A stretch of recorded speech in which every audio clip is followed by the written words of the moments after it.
കാലവർഷം ശക്തി പ്രാപിക്കുകയാണ്. എല്ലായിടത്തും മഴയല്ലേ, എല്ലായിടത്തും നല്ല മഴയാണ്. ഇന്നലെ ഇവിടെ കൊച്ചിയിലൊക്കെ പല ഭാഗത്തും ഈ പവർ കട്ട് വന്നിട്ട് കറണ്ട് പോയിട്ട് ഇതുവരെ വന്നിട്ടില്ല. ഇന്നലെ രാത്രി തന്നെ പോയതാണ്.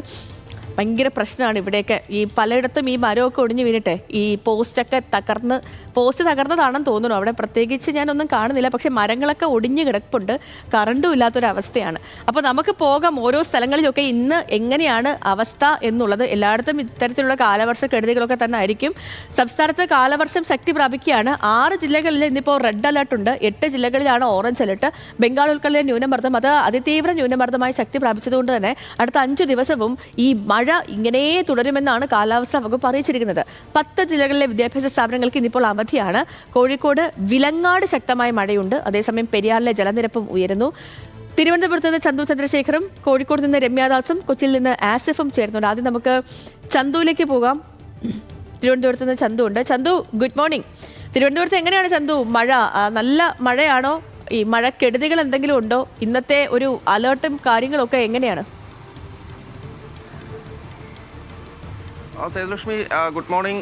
നേരത്തെ സൂചിപ്പിച്ചതുപോലെ തന്നെ മഴ ശക്തി പ്രാപിക്കുന്നു, കാലവർഷം ശക്തി പ്രാപിക്കുന്നു. ബംഗാൾ ഉൾക്കടലിൽ രൂപം കൊണ്ട ന്യൂനമർദ്ദം അതിതീവ്ര ന്യൂനമർദ്ദമായി മാറിയ ഒരു സാഹചര്യമുണ്ട്. അതുകൊണ്ട് തന്നെ വരും ദിവസങ്ങളിൽ മഴ ശക്തി പ്രാപിക്കുമെന്നാണ് കേന്ദ്ര കാലാവസ്ഥാ നിരീക്ഷണ കേന്ദ്രം നൽകുന്ന മുന്നറിയിപ്പ്. ഇന്ന് 6 ജില്ലകളിലാണ് റെഡ് അലർട്ട് പ്രഖ്യാപിച്ചിട്ടുള്ളത്. നേരത്തെ 3 ജില്ലകളിലായിരുന്നു റെഡ് അലർട്ട് പ്രഖ്യാപിച്ചിരുന്നുവെങ്കിൽ അത് രാവിലെയുള്ള കാലാവസ്ഥയിലെ വന്ന മാറ്റമൊക്കെ കണക്കിലെടുത്ത് 6 ജില്ലകളിൽ ഇപ്പോൾ റെഡ് അലർട്ട് പ്രഖ്യാപിച്ചിട്ടുണ്ട്. മറ്റു ജില്ലകളിൽ ഓറഞ്ച് അലർട്ടും പ്രഖ്യാപിച്ചിട്ടുണ്ട്. ഈ ഓറഞ്ച് അലർട്ട് പ്രഖ്യാപിച്ച ജില്ലകളിലും റെഡ് അലർട്ടിന് സമാനമായ ഒരു ജാഗ്രതയും നിരീക്ഷണവും ഒക്കെ പ്രധാനമായും സർക്കാർ സംവിധാനങ്ങളുടെ ഭാഗത്തു നിന്നും ഉണ്ടാകും. അത്തരത്തിലുള്ള നിർദ്ദേശങ്ങളാണ് നൽകിയിരിക്കുന്നത്. എന്തായാലും വലിയ തരത്തിൽ ഉള്ള ജാഗ്രത പാലിക്കണമെന്ന നിർദ്ദേശം പ്രധാനമായും കഴിഞ്ഞ ദിവസം തന്നെ നൽകിയിട്ടുണ്ട്. അത് തീരദേശ മേഖലയായിരുന്നെങ്കിലും മലയോര മേഖലകളായിരുന്നാലും അത്തരത്തിലുള്ള ജാഗ്രത പാലിക്കണം. മലയോര മേഖലകളെ സംബന്ധിച്ചിടത്തോളം പലയിടങ്ങളിലും, തിരുവനന്തപുരം ജില്ലയെ മാത്രമല്ല മറ്റ് ജില്ലകളിലും മലയോര മേഖലകളിൽ ശക്തമായ മഴ തന്നെയാണ്. അതുകൊണ്ട് തന്നെ ഉരുൾപൊട്ടൽ സാധ്യതയുണ്ട്, മണ്ണിടിച്ചിൽ സാധ്യതയുണ്ട്. അത്തരം മേഖലകളിൽ താമസിക്കുന്നവർ ജാഗ്രത പാലിക്കണമെന്ന നിർദ്ദേശം നൽകിയിട്ടുണ്ട്. സർക്കാർ ക്യാമ്പുകളിലേക്ക് മാറി താമസിക്കേണ്ട സാഹചര്യമുണ്ടെങ്കിൽ അവർ മാറി താമസിക്കണമെന്ന നിർദ്ദേശവും നൽകിയിട്ടുണ്ട്. തീരദേശ മേഖലകളിലേക്ക് വരുമ്പോൾ കള്ളക്കടൽ പ്രതിഭാസത്തിൻ്റെ ഒരു സാഹചര്യമുണ്ട്. അതുകൊണ്ട് തന്നെ ശക്തമായ തിരമാലകൾ ഉണ്ടാകും. കടലാക്രമണത്തിനുള്ള സാധ്യതയും നിലനിൽക്കുന്നു. എന്നാൽ തീരദേശ മേഖലകളിൽ താമസിക്കുന്നവരും ജാഗ്രത പാലിക്കണമെന്ന നിർദ്ദേശമാണ് സർക്കാർ നൽകിയിരിക്കുന്നത്. പ്രധാനമായും പടിഞ്ഞാറൻ കാറ്റ് ശക്തി പ്രാപിക്കുന്ന ഒരു സാഹചര്യമുണ്ട്. അത് മഴ കൂടുതൽ കനക്കുന്നതിനോടൊപ്പം കാറ്റിൻ്റെ വേഗതയും കൂടുന്നതിനുള്ള സാധ്യതയുണ്ട്. പ്രധാനമായും കഴിഞ്ഞ ദിവസങ്ങളിലൊക്കെ ഒരു സാഹചര്യം സംസ്ഥാനത്തുണ്ടായിരുന്നു. ശക്തമായ കാറ്റാണ് സംസ്ഥാനത്ത് പല പ്രദേശങ്ങളിലും പല ജില്ലകളിലും ഉണ്ടായത്. ആ കാറ്റിൽ തന്നെ വൈദ്യുതി പോസ്റ്റുകൾ കടപുഴകി വീഴുന്നു, വൈദ്യുതി ലൈനുകൾക്ക് മുകളിലേക്ക് മരങ്ങൾ കടപുഴകി വീഴുന്നു, കൊമ്പുകൾ ഒടിഞ്ഞു വീഴുന്നു. അങ്ങനെ വലിയ തരത്തിലുള്ള അപകടങ്ങൾ ഉണ്ടാക്കാനുള്ള സാധ്യതയുണ്ട്. അപ്പോൾ ജനങ്ങൾ പ്രധാനമായും ജാഗ്രത പാലിക്കാനുള്ള ഒരു നിർദ്ദേശമാണ് നൽകിയിരിക്കുന്നത്. ശക്തമായ കാറ്റടിക്കുന്ന സാഹചര്യത്തിലും ജനങ്ങൾ ജാഗ്രത പുലർത്തണമെന്ന നിർദ്ദേശം സർക്കാർ നൽകിയിട്ടുണ്ട്. എന്തായാലും 10 മണിയോടുകൂടി തന്നെ ഈ മഴ മുന്നറിയിപ്പുകളിൽ കൂടുതൽ മാറ്റം വരാനാണ് സാധ്യത. കൂടുതൽ ജില്ലകളിൽ ചിലപ്പോൾ റെഡ് അലർട്ട് ഉണ്ടായേക്കാനുള്ള സാധ്യതയുണ്ട്. കാരണം തിരുവനന്തപുരം ജില്ലയെ സംബന്ധിച്ചിടത്തോളം കഴിഞ്ഞ ദിവസം രാത്രി മുതൽ തന്നെ ശക്തമായ മഴ ഗ്രാമീണ മേഖലയിലും മലയോര മേഖലകളിലുമൊക്കെയുണ്ട്. ആ ഒരു സാഹചര്യം കൂടി കണക്കിലെടുത്ത് 10 മണിയോടുകൂടി ഈ മഴ മുന്നറിയിപ്പുകളിലൊക്കെ മാറ്റം വരും. നേരത്തെ പറഞ്ഞതുപോലെ തന്നെ 10 ജില്ലകളിൽ വിദ്യാഭ്യാസ സ്ഥാപനങ്ങൾക്കൊക്കെ അവധി നൽകിയിട്ടുണ്ട്. സ്കൂൾ തുറക്കുന്ന സാഹചര്യം വരുന്നു. അധ്യയന വർഷം തുടങ്ങാൻ ഇനി 2 ദിവസം മാത്രമേ ബാക്കിയുള്ളൂ. അത്തരത്തിൽ വലിയ കരുതൽ സർക്കാരിൻ്റെ ഭാഗത്തു നിന്നുമൊക്കെ വരുന്നുണ്ട്. ജനങ്ങൾ പ്രധാനമായും ജാഗ്രത പാലിക്കണമെന്ന നിർദ്ദേശമാണ് ഇപ്പോൾ സർക്കാർ നൽകിയിരിക്കുന്നത്. സേതുലക്ഷ്മി. ശരി ചന്തു. അപ്പോൾ തിരുവനന്തപുരത്തെ ഒരു മഴ സാഹചര്യമാണ് ചന്തു പറഞ്ഞത്. ഇനിയിപ്പോൾ നേരെ ആസിഫിലേക്ക് പോകാം. കൊച്ചിയിൽ നല്ല മഴയാണ്. ഈ ആസിഫ് നിൽക്കുന്നതും മഴയത്ത് തന്നെയാണെന്ന് അറിയാം. മഴയ്ക്ക് മാത്രമല്ല നല്ല മഴക്കെടുതിയുമുണ്ട്. അപ്പോൾ എങ്ങനെയാണ് പൊതുവിലെ ഒരു സാഹചര്യം? Asif, good morning.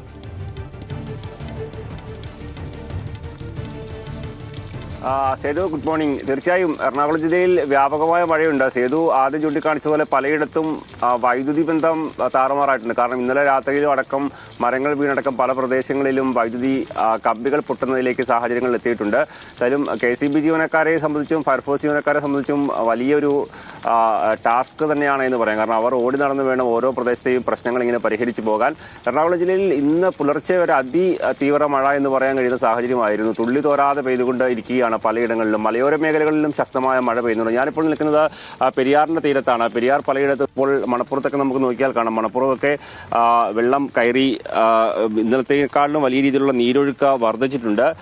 ക്ഷേത്രത്തിൽ ഇപ്പോഴും ആ വെള്ളം ഇങ്ങനെ നിൽക്കുന്നുണ്ട്. ആലുവ ശിവക്ഷേത്രത്തിൽ വെള്ളം ഇങ്ങനെ നിൽക്കുന്നുണ്ട്. പെരിയാറിൻ്റെ പല പ്രദേശങ്ങളിലും വലിയ നീരൊഴുക്കാണ് ഉണ്ടാകുന്നത്. നമുക്കറിയാം പോത്താൻകെട്ട് ഡാമിൻ്റെ 15 ഷട്ടറുകളും തുറന്നിരുന്നു. അത് ഒരു മുൻകരുതലിൻ്റെ കൂടി ഭാഗമായിട്ടാണ് ഈ 15 ഷട്ടറുകളും തുറന്നു വെക്കാൻ തീരുമാനിച്ചത്. കാരണം ഇന്നലെ വലിയ രീതിയിലുള്ള നീരൊഴുക്ക് പോത്താൻകെട്ട് ഡാമിലേക്ക് പെരിയാറിലേക്ക് ഉണ്ടായിരുന്നു. ആ ഒരു സാഹചര്യത്തിലാണ് പെട്ടെന്ന് ഷട്ടറുകൾ തുറന്നാൽ താഴ്വശത്തേക്ക് നമ്മളിപ്പോൾ നിൽക്കുന്ന ആലുവ അടക്കമുള്ള പ്രദേശത്തുണ്ടാകാൻ സാധ്യതയുള്ള വലിയ വെള്ളക്കയറ്റം അത് ഒഴിവാക്കാനാണ് ഇപ്പോൾ എന്തായാലും 15 ഷട്ടറുകളും തുറന്നു വെച്ച ഒരു സാഹചര്യമാണ്.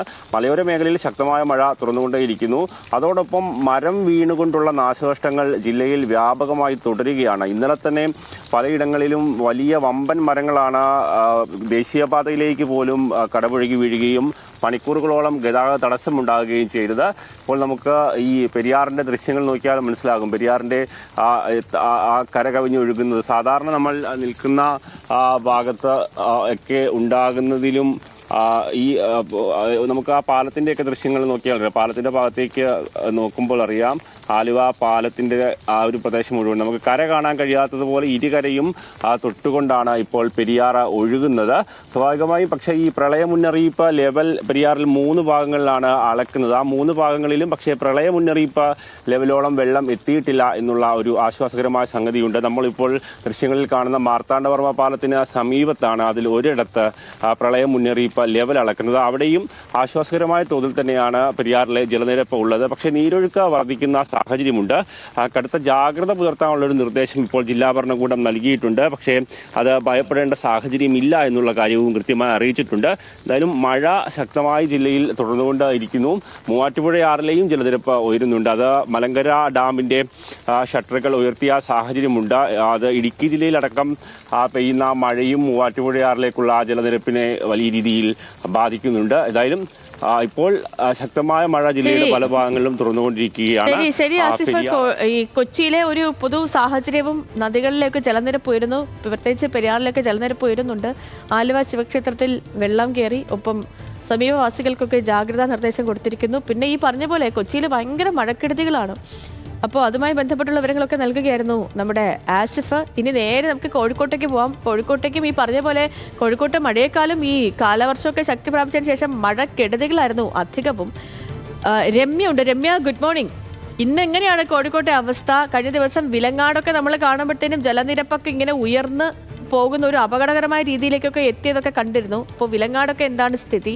ഒപ്പം പലയിടങ്ങളിലൊക്കെ ക്യാമ്പുകളൊക്കെ തുറന്ന് മണ്ണിടിച്ചിൽ ഭീഷണിയൊക്കെ നിലനിൽക്കുന്ന ഭാഗത്തുള്ളവരെയൊക്കെ ക്യാമ്പുകളിലേക്ക് മാറ്റി പാർപ്പിച്ചു എന്നറിയുന്നു. അപ്പോൾ എങ്ങനെയാണ് ഒരു പൊതു സാഹചര്യം ഈ നിലവിൽ? കോഴിക്കോട് രാവിലെ മഴയുണ്ടെന്ന് മനസ്സിലാക്കുന്നു.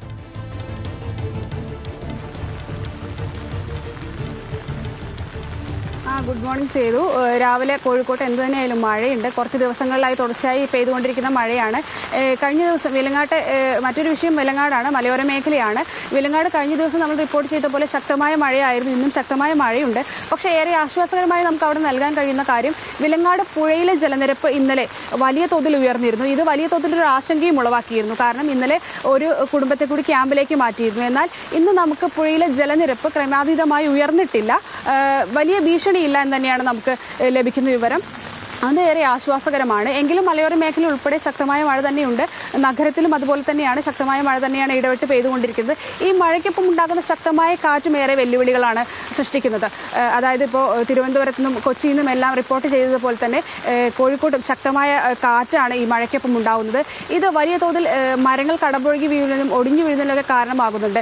ഇന്നലെയും ഇത്തരത്തിൽ നാദാപുരം മേഖലയിൽ പെരിങ്ങടത്തൂർ പാലത്തിന് സമീപം ഇത്തരത്തിൽ ശക്തമായ കാറ്റിൽ ഏകദേശം 10 നിരവധി മരങ്ങളാണ് ഒടിഞ്ഞു വീണത്. ഇതിനെ തുടർന്ന് ഏകദേശം 10ഓളം വൈദ്യുത തൂണുകളും നശിച്ചിട്ടുണ്ട്. ഇവിടെ ഈ വൈദ്യുതി പുനഃസ്ഥാപിക്കാനുള്ള നടപടികളും KSEB ഉൾപ്പെടെയുള്ള പുരോഗമിച്ചുകൊണ്ട് വരികയാണ്. കൂടാതെ തന്നെ ഇത്തരത്തിൽ വലിയ നാശനഷ്ടങ്ങൾ ഇന്നലെയും റിപ്പോർട്ട് ചെയ്തിട്ടുണ്ട്. ഏകദേശം 3 വീടുകൾക്കാണ് തകർച്ച സംഭവിച്ചിട്ടുള്ളത്. അതുപോലെ തന്നെ ഈ ദുരിതാശ്വാസ ക്യാമ്പുകളിലേക്ക് മാറ്റിയ ഇന്നലെ ഏറെ ആശ്വാസകരമായ ഒരു കാര്യം, ദുരിതാശ്വാസ ക്യാമ്പിൻ്റെ എണ്ണം ഒന്ന് കുറഞ്ഞിട്ടുണ്ട്. ഇപ്പോൾ 3 എണ്ണമാണ് പ്രവർത്തിക്കുന്നത്. കോഴിക്കോട് താലൂക്കിൽ 2 എണ്ണവും വടകരയിൽ 1. ഏകദേശം 139 പേരാണ് ഈ ദുരിതാശ്വാസ ക്യാമ്പുകളിലെല്ലാം കഴിയുന്നത്. ജില്ലയിൽ പൊതുവെ ശക്തമായ മഴ തന്നെയാണ് തുടർന്നുകൊണ്ടിരിക്കുന്നത്. സേതു. ശരി ശരി രമ്യ, ഇനിയിപ്പോൾ നമുക്ക് കോട്ടയത്തേക്ക് കൂടി പോകാം. കാരണം കോട്ടയത്തും അത്യാവശ്യം നല്ല മഴയാണ്. അവിടെ ദുരിതാശ്വാസ ക്യാമ്പുകൾ തുറന്നിട്ടുണ്ട്. ഈ 83 കുടുംബങ്ങളിൽ നിന്നുള്ള 246 പേരിപ്പോൾ ക്യാമ്പുകളിൽ 15 ദുരിതാശ്വാസ ക്യാമ്പുകളിലായിട്ടുണ്ട്. അപ്പോൾ എങ്ങനെയാണ് കോട്ടയത്തെ ഒരു അവസ്ഥ എന്ന് നമുക്ക് ഗോകുലുണ്ട്, ഗോകുലിനോട് ചോദിക്കാം. ഗോകുലെ, ഗുഡ് മോർണിംഗ്.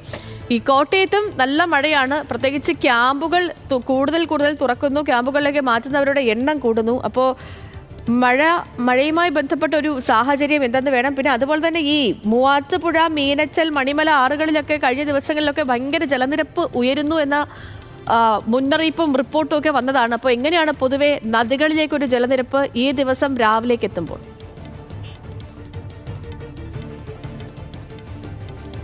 കുറഞ്ഞിട്ടുണ്ടെങ്കിൽ കൂടിയിട്ടും ക്ഷമിക്കണം, ഈ പടിഞ്ഞാറൻ മേഖലയിൽ ശക്തി കുറഞ്ഞിട്ടുണ്ടെങ്കിലും കിഴക്കൻ മേഖലയിൽ ഇന്നലെ രാത്രി മുതൽ ഇന്നിപ്പോൾ ഈ സമയം വരെയും ശക്തമായിട്ടുള്ള മഴ തുടർന്നുകൊണ്ടിരിക്കുകയാണ്. പ്രത്യേകിച്ച് ഈ കിഴക്കൻ മേഖലകളിൽ മഴ ശക്തമായി പെയ്യുന്നതാണ് ഈ പടിഞ്ഞാറൻ മേഖലകളെ വെള്ളത്തിനടിയിലാക്കുന്ന ഒരു പതിവുള്ളത്. അവിടെ നിന്ന് വരുന്ന ഈ ഒലിപ്പുവെള്ളമാണ് പ്രധാനമായിട്ടും പടിഞ്ഞാറൻ മേഖലകളിൽ വെള്ളക്കെട്ടിന് കാരണമാകുന്നത്. എന്തായാലും കിഴക്കൻ മേഖലയിൽ ശക്തമായ മഴ ഇപ്പോഴും തുടർന്നുകൊണ്ടിരിക്കുകയാണ്. പ്രധാനമായിട്ടും കോട്ടയം, അതുപോലെ തന്നെ ചങ്ങനാശ്ശേരി മേഖലകളിലൊക്കെ ക്യാമ്പുകൾ തുറന്നിരിക്കുകയാണ്. ഈ വെള്ളം കയറി വീടുകളിൽ ജനവാസയോഗ്യമല്ലാതായതിനെ തുടർന്നാണ് ക്യാമ്പുകൾ തുറന്നിരിക്കുന്നത്. 15ഓളം ക്യാമ്പുകളാണ് ജില്ലയിൽ ഇപ്പോൾ തുറന്നിരിക്കുന്നത്. 83 കുടുംബങ്ങളിൽ നിന്നുള്ള 246 പേർ ക്യാമ്പുകളിലേക്ക് മാറ്റിയിട്ടുണ്ട്. 95 പുരുഷന്മാരും 99 സ്ത്രീകളും 52 കുട്ടികളും നിലവിൽ ക്യാമ്പിലാണ് കഴിയുന്നത്. കോട്ടയം താലൂക്കിലാണ് 14 ക്യാമ്പുകളും പ്രവർത്തിക്കുന്നത്. ചങ്ങനാശ്ശേരി താലൂക്കിൽ ഒരു ക്യാമ്പുമാണ് ഉള്ളത്. നിലവിൽ ശക്തമായി കഴിഞ്ഞ ദിവസങ്ങളിലായിട്ട് പെയ്യുന്ന മഴയിൽ വലിയ നാശനഷ്ടങ്ങൾ ജില്ലയിൽ റിപ്പോർട്ട് ചെയ്ത് കഴിഞ്ഞിട്ടുണ്ട്. 225 വീടുകൾക്കാണ് കേടുപാട് സംഭവിച്ചിരിക്കുന്നത്. ഒരു വീട് അതിൽ പൂർണ്ണമായിട്ടും തകരുകയും ചെയ്തിട്ടുണ്ട്. ഒപ്പം പലയിടങ്ങളിലും ഇത്തരത്തിൽ മരം വീണുമൊക്കെ തന്നെ വലിയ നാശനഷ്ടങ്ങൾ ഉണ്ടായിക്കൊണ്ടേയിരിക്കുന്നു. ശക്തമായിട്ടുള്ള കാറ്റും മഴയോടൊപ്പം ഉള്ളതാണ് ഈ മരം വീഴുന്നതിനും ഇലക്ട്രിക് പോസ്റ്റുകൾ ഒടിയുന്നതിനുമൊക്കെ കാരണമായിട്ട് മാറിയിരിക്കുന്നത്. അതോടൊപ്പം തന്നെ ജില്ലയിൽ പല ഭാഗങ്ങളിലും വെള്ളക്കെട്ടും തുടർന്നുകൊണ്ടിരിക്കുകയാണ്. പ്രത്യേകിച്ച് കോട്ടയത്ത് നിന്നും കുമരകത്തേക്ക് പോകുന്ന ഭാഗത്തേക്കുള്ള കാരാപ്പുഴ, അതോടൊപ്പം തന്നെ ഇല്ലിക്കൽ ഭാഗത്തൊക്കെ ശക്തമായിട്ടുള്ള വെള്ളക്കെട്ട്, അതുമൂലം ഗതാഗത തടസ്സമടക്കം പല പ്രധാന പാതകളിലും നേരിടുകയും ചെയ്യുന്നുണ്ട്. എന്തായാലും ഇന്നിപ്പോൾ രാവിലെയും ഈ ഭാഗങ്ങളിലൊക്കെ ശക്തമായിട്ടുള്ള മഴ തുടർന്നുകൊണ്ടിരിക്കുകയാണ്. മീനച്ചിലാറും മണിമലയാറും അതുപോലെ തന്നെ മൂവാറ്റുപുഴയാറിലും ജലനിരപ്പ് ക്രമാതീതമായി തന്നെ ഉയർന്നിരിക്കുന്നുണ്ട്. അവിടുത്തെ തീരദേശവാസികളെയൊക്കെ പ്രധാനമായിട്ടും ഒഴിപ്പിച്ചു തുടങ്ങുകയും ചെയ്തിട്ടുണ്ട്. കനത്ത ജാഗ്രതാ നിർദ്ദേശം നൽകുകയും ചെയ്തിട്ടുണ്ട്. ശരി ഗോകുൽ, അപ്പോൾ കോട്ടയത്തെ ഒരു മഴ സാഹചര്യം പറയുകയായിരുന്നു ഗോകുൽ. തിരുവനന്തപുരത്ത് നിന്ന് ചന്തുവും, കൊച്ചിയിൽ നിന്ന് ആസിഫും, കോഴിക്കോട് നിന്ന് രമ്യയും, കോട്ടയത്ത് നിന്ന് ഗോകുലുമാണ് പൊതുവിലെ ജില്ലകളിലെ ഒരു മഴ സാഹചര്യം സംബന്ധിച്ച വിശദാംശങ്ങൾ പ്രിയപ്പെട്ട പ്രേക്ഷകരിലേക്ക് എത്തിച്ചത്. ഇനി